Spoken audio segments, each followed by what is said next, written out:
Hi everyone, my video today is about social media and mental health because I have seen so much talk about mental health and how social media affects it, and we have a lot of people saying we need a digital detox, we need to get off our phones, and for Generation Z we need to understand that a phone is part of them. You know, a phone's Generation Z, social media to Generation Z is as natural as it is for a dog to play with a ball, a bee to sting and a bird to fly. And in the same way as we remove any of, a sting from a bee, it becomes vulnerable. If we remove wings from a bird, it loses its purpose. And if we take a ball away from a dog, it gets bored. And that's how we must understand taking technology away from Generation Z. So instead of fighting it and saying, we need to come off the phones, we need to understand how to be digitally healthy on the phones. And that's a lot to do with refreshing your news feeds, making sure that they are positive to your growth, positive to your interests. But actually today's video is about the theory that I've been thinking about social media and mental health.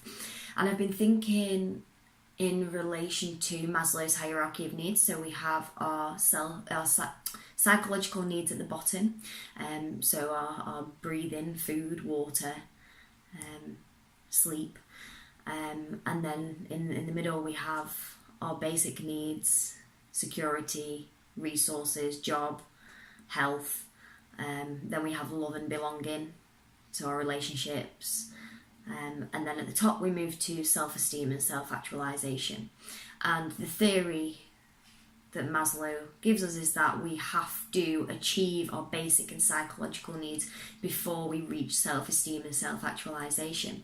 And the thing is, before social media, this was quite an illogical theory to follow. You move up and down the hierarchy, and in a world where influence was earned by paid media, the people who could afford to influence had money there, and they were at high self-esteem and self-actualized, and they had a lot of money, so a lot of the time their psychological and basic needs were already fulfilled.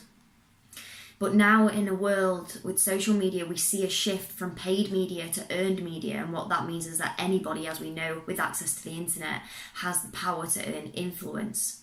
To achieve self-esteem and self-actualization, you don't necessarily have to have basic and psychological needs fulfilled, and that's, I think, where the massive problem is coming from. So we're seeing suicides, horrendous results from programs like Love Island, and this is because people are achieving high self-esteem and self-actualization and prejudice from society before they have their basic and psychological needs fulfilled. And this shift has happened so quickly, and we're all just getting our heads around how we stay mentally healthy with the internet and understanding the effects that it has on us.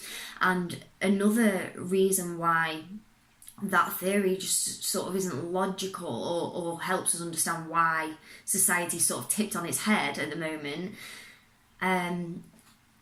is because we can supposedly only move up and down the hierarchy, and that just doesn't really fit our anxieties and our consciousness now, does it? So there's another theory, Alderfer's ERG theory, that the concept of which are levels of existence, relatedness and growth all coincide.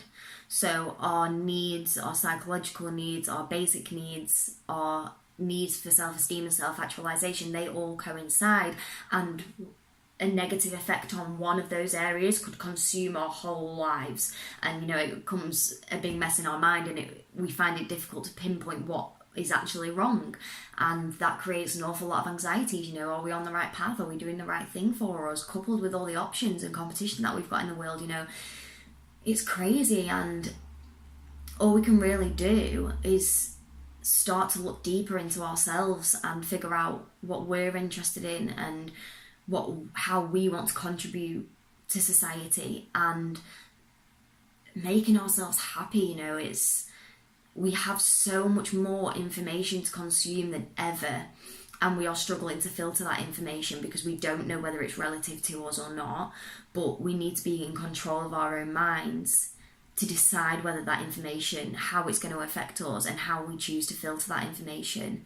Is it making me feel, negative, not so great about myself? Then get rid of it.